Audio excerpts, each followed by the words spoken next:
think about what you can do about your situation right now. If you say to me, dude, I work my job, make 60, I'd love one day to make 100. Cool. What do you plan on doing about that? Can you make 100 a year at your job? Does it have the ability to move up? What's stopping you from moving up? What do you need to do? Do you even know what the requirements are to move up? When's the next job opening? Are you prepared for your interview? Have you made the right connections at work? Who are you speaking to? Are you networking the right way? Are you looking to get a part-time job if it can't get you there? Why do you want to make 100 grand a year? Number one. A lot of times people are like, I don't know. I'm like, oh, dude, but your number. Why do you have to make $500,000 a year? At 300 grand a year, I couldn't live not worrying about money with all my responsibilities. So that was the number one reason I wanted to make more. When I started making more, I was more addicted to the difference we're making in people's lives than the money.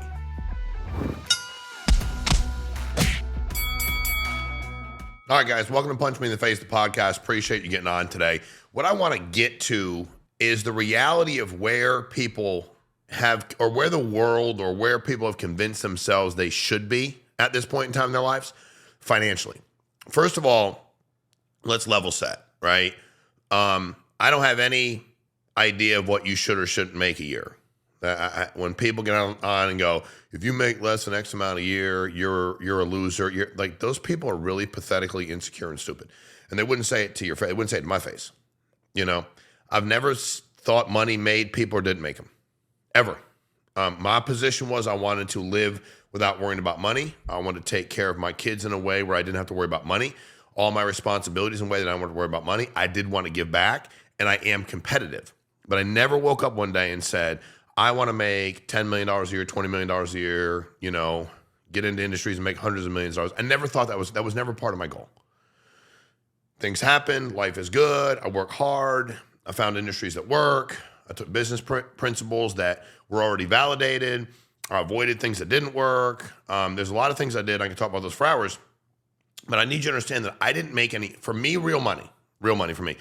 I never made like, I think 300 grand until I was like 36 years old, right? So for a lot of you that are like, man, I'm 23, I should be further ahead. Well, first of all, most of the people you're listening to that say they're rich are not rich. They want to come on my podcast all the time. They don't have any money. They're in their 20s, they're in their 30s, and they'll tell you how rich they are. And then you're like, you know they're not rich. They're not. Like, and then you're like, hey, let's go do this. And then I'm like, well, I'll fly and meet y'all there. And they're like, well, I can't afford a flight. And I'm like, then why are you online telling everybody you're rich? I don't have any problem you can't afford a flight. There's plenty of times in my life I couldn't afford a flight. But while I was not affording a flight, I never said I'm rich. I didn't lie to everybody. So wherever you are, like, put a pin in it. Like, relax for a second, okay? You can't, but we start comparing ourselves to everybody else in the world. We think. And social media and the internet's undefeated, right? Good or bad. Like, dude, it can be bad. Because you will convince yourself the shit you see is real. I mean, there are people that I know that will go, that guy's rich. I've been at airports, I'm like, dude, that's not his jet. Like, yes, it is. I'm like, no, I landed there on my jet. That's not, it's a charter. I saw him. I know where he is. We took pictures of it. You can come and take pictures of my plane if you want and post it and say it's yours. So why people do that, I really couldn't begin to fathom. I mean, I can make fun of them and disparage them, but I'm not going to do that. It's pathetic. That's my discernment. And I wouldn't be bothered by it if good people weren't like, man, look what he or she's doing, man. How am I not doing this? It's a marathon, not a sprint for most of us. I say this all the time, if you have a mind to create stuff and it's able to be trademarked and licensed and patented, and that's just the way your mind works, you think differently than 99.9% of people in the world, and people will pay you for your ideas because you're that creative, you're that intellectually superior, you're that much of an out-of-the-box thinker, good for you. You might people like that do go make a bunch of money without much work and do it pretty young. Cool.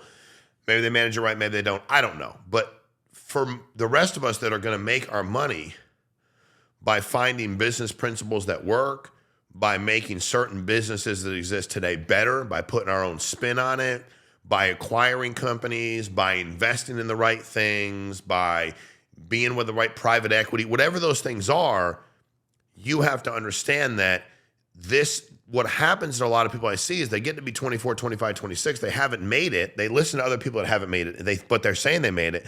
They're down on themselves and they go, shit, I can't do it anyway. And they stop. Dude, what if I had stopped when I was 25, 26, 27? When I launched my last company and I was trying to find some of these banks, insurance carriers to work with at 40, 41, I wasn't like broke, but I didn't have any real money. You know, I'd make $1 million a year until my 40s. I've been blessed to do very well since then, been able to buy some stuff, sell some companies, do very, very well above anything I ever thought I'd do. Cool. But I wasn't like at 24, like I'm a millionaire.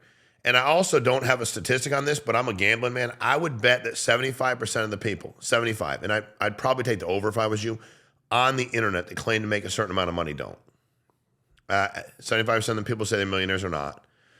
You know, I heard a guy try to explain to me that if he's cumulatively made $1 million, it makes him a millionaire.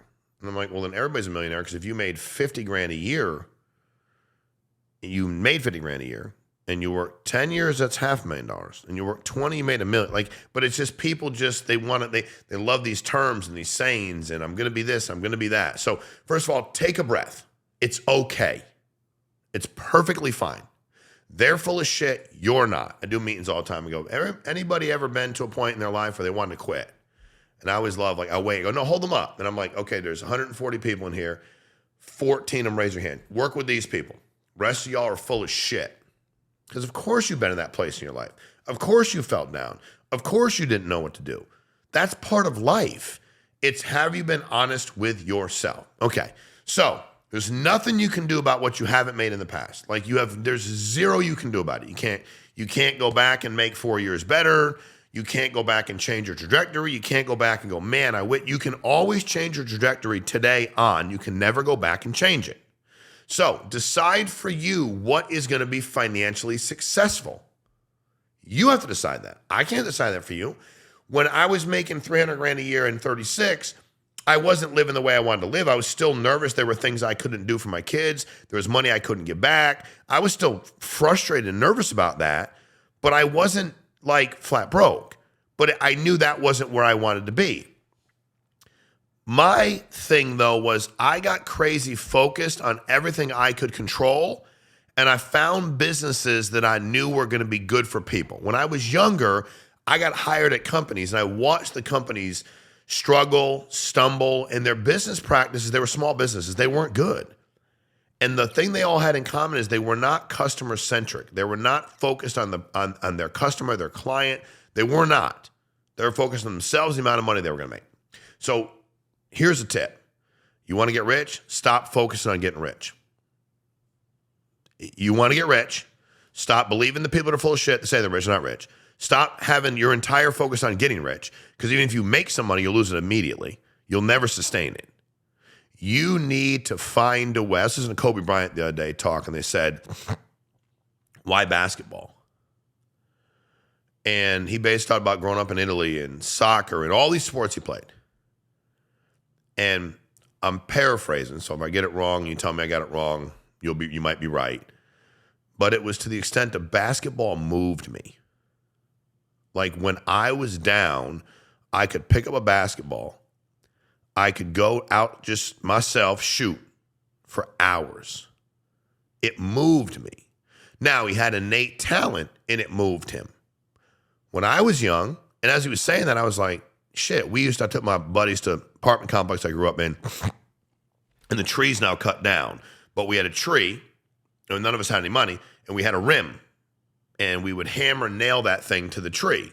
Then every once in a while, somebody who could dunk would grab it and yank it down. You're like, dude, there goes our rim. Like, we got to put it back up again, you know?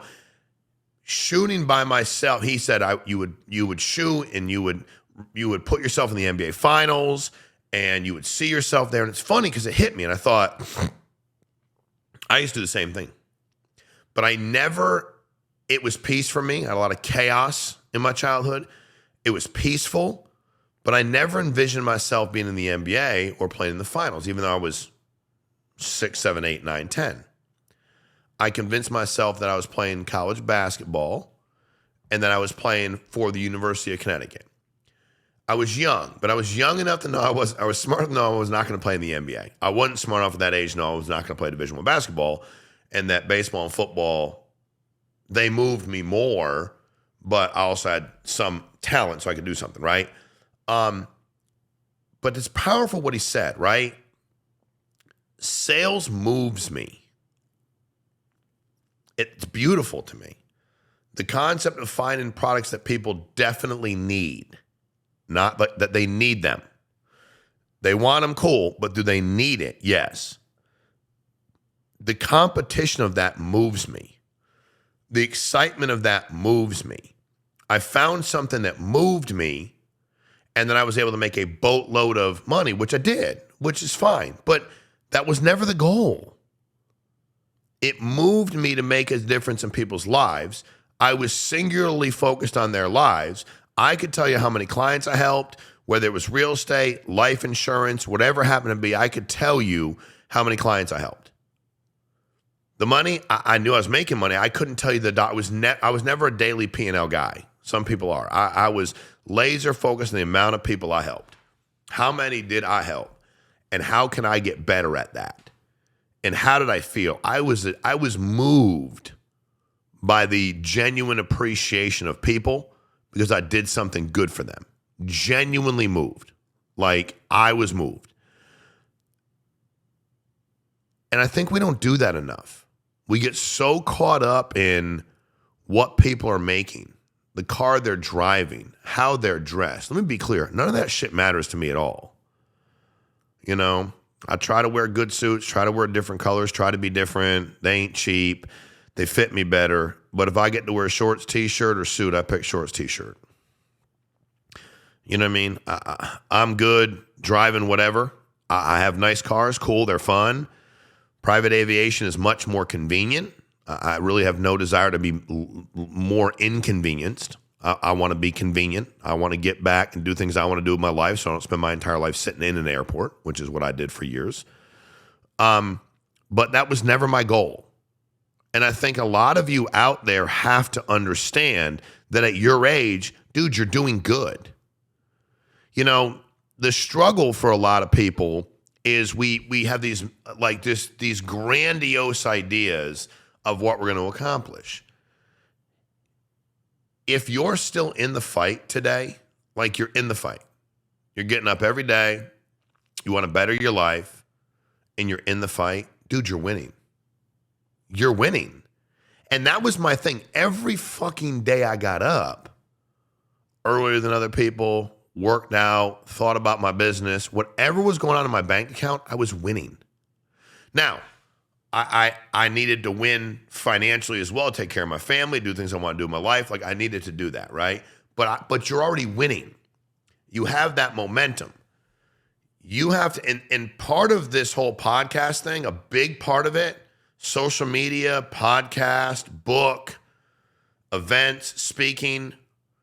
I'll be really honest with you. If there was an army of men and women doing this, and they were spinning like the truth, and they provided actually decent information, and I thought they were like genuinely interested in other people winning, I would never have done it probably.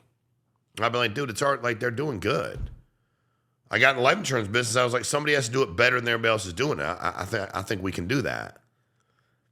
But I was tired of watching people feel like they were spoken down to by people that were full of shit. I got into this for one reason, to disrupt it. Yes, if you listen to somebody full of shit, you should stop listening to them and listen to me. I'd like you to. And if they don't like that, I don't give a shit. It's part of my goal, part of my reason. That's part of what moves me.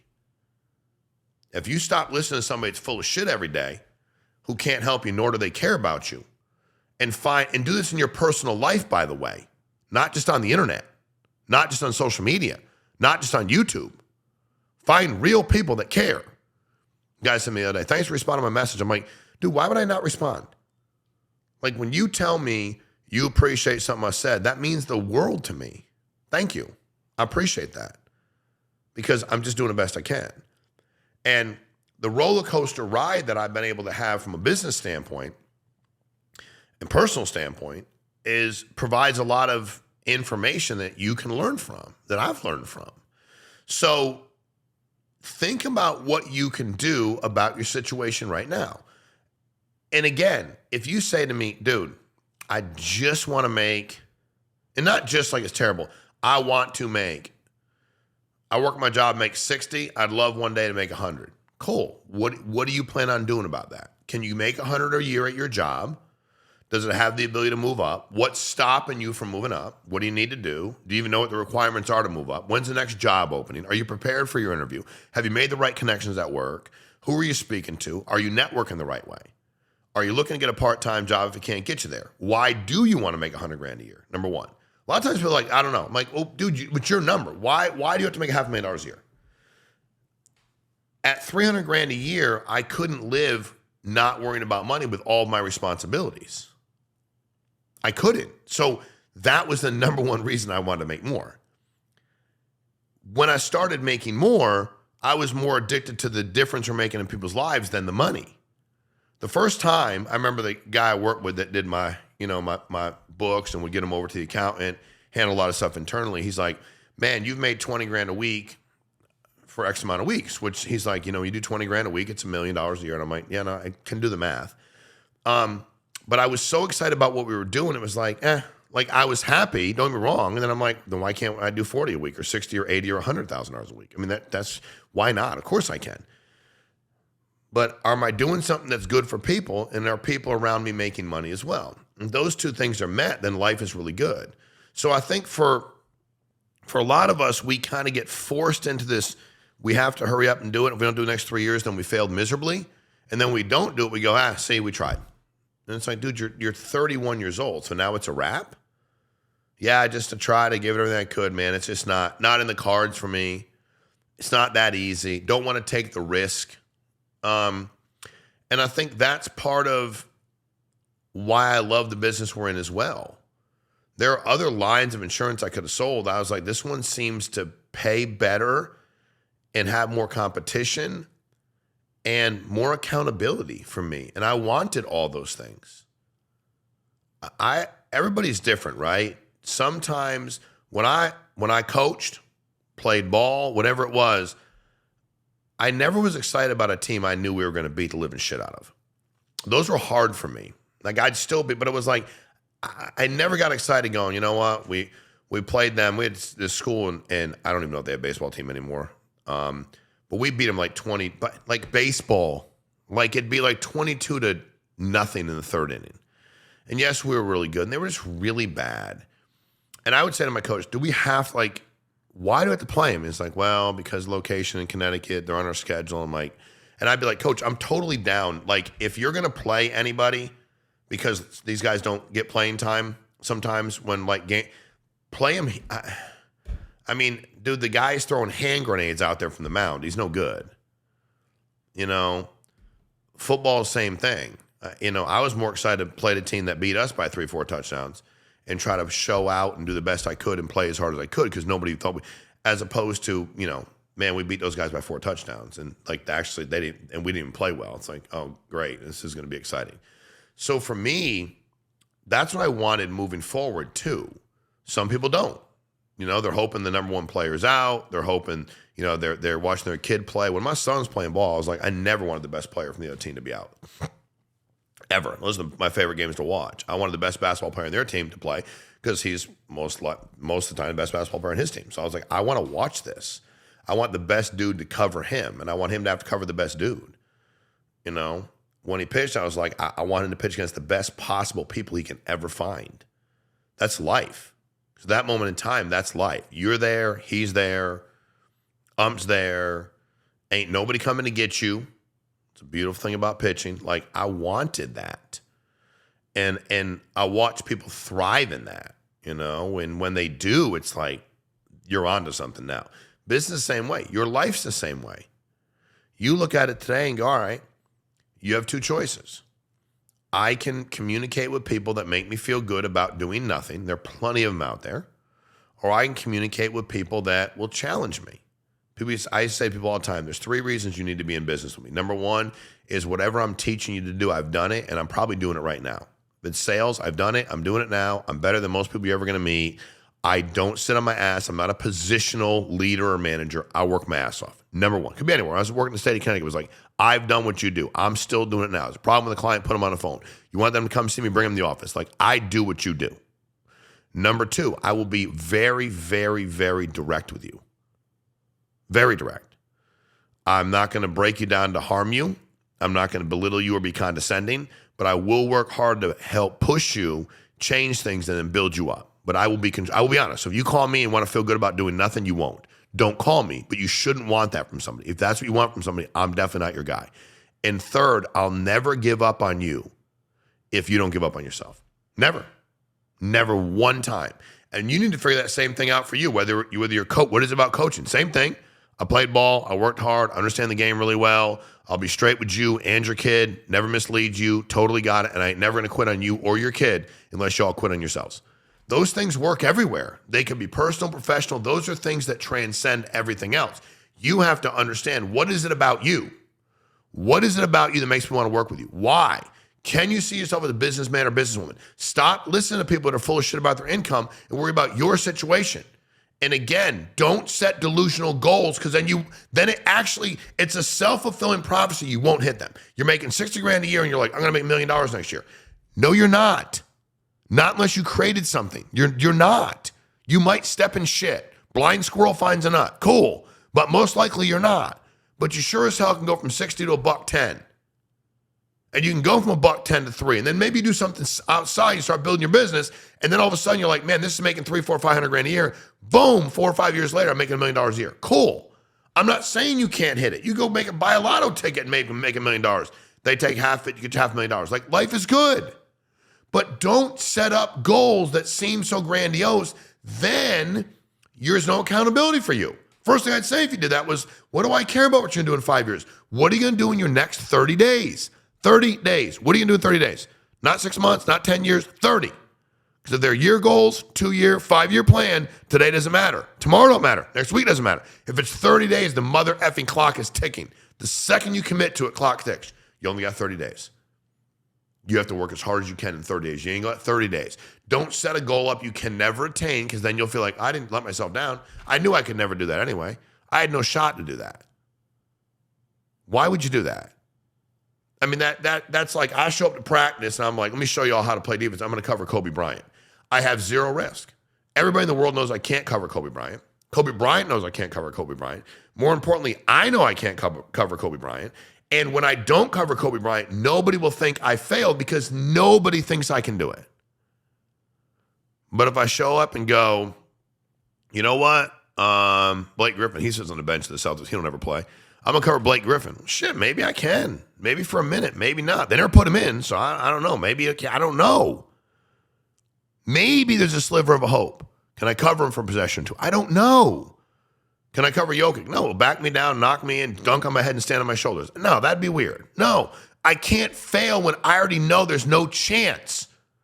Can I beat Tyreek Hill in a race? Dude, if we ran the 40 and I ran 10 and he ran 40, he'd fucking still beat me probably. I have no shot lining up 40 to 40 against him. So I can't fail. See, we yank all the uncomfortableness out of it. You know what? Next year I'm going to be a millionaire. Everybody knows you're not. You're making 50 grand a year. You have no new idea, no new business plan. Nobody lent you money. No, but you can't fail, because at the end of the year, you're like, I made 50 again, dude. Gave it a run. But if I say I made 50, I have to make 100 grand next year. Most people, including yourself, are like, I can do that. Like, I believe in me. The people around me believe I can do it. It's not a grandiose goal. There's accountability. I might fail. So I'm going to leave you with this. For the love of God, please inspect what you expect. If some jackass is screaming and yelling about getting rich, see if there's anything that makes sense. See if they actually made any real fucking money. And more importantly, if your gut says they haven't, they ain't. Find people, find it in yourself. Stop beating yourself up because you're 25 and broke. So was I. 30 and broke. So was I. 35 and broke. Pretty much. I'm not a millionaire. I wasn't until I was 41. So what? And what if it took me to 51 or 60? So what? Don't beat yourself up for where you are. See bigger things in yourself. Carry yourself like a businessman or businesswoman today. Stop fucking following people that are full of shit. It's enough. It's weird. Anytime people spend more time going, here's what I do with the haters. Why do you have so many haters, jackass? I don't listen to people either, but you do a video every 3 days about them. Enough. Look at me. Look, dude, what do you mean look at you? Guys, stop following the bullshit. Please. Your life's important to you and the people around you. Your success is important to you and the people around you. Your success to me is important. That's what moves me with this shit. All the other stuff is just whatever. It's people genuinely taking information and changing their lives. That's what fucking moves me. And that's what we're going to continue to do here. We're going to continue to do it day in and day out by talking to people about what works, talking about what doesn't work, but cut yourself some slack if you're like almost everybody else in the world in your 20s and 30s. You're not making $500,000, $1 million a year. Take a breath. Relax. Doesn't mean don't do anything about it. Figure out what you want to do. Figure out if what you're doing does move you on some level. And if it doesn't, is there something that moves you where you can make some extra money or make more money?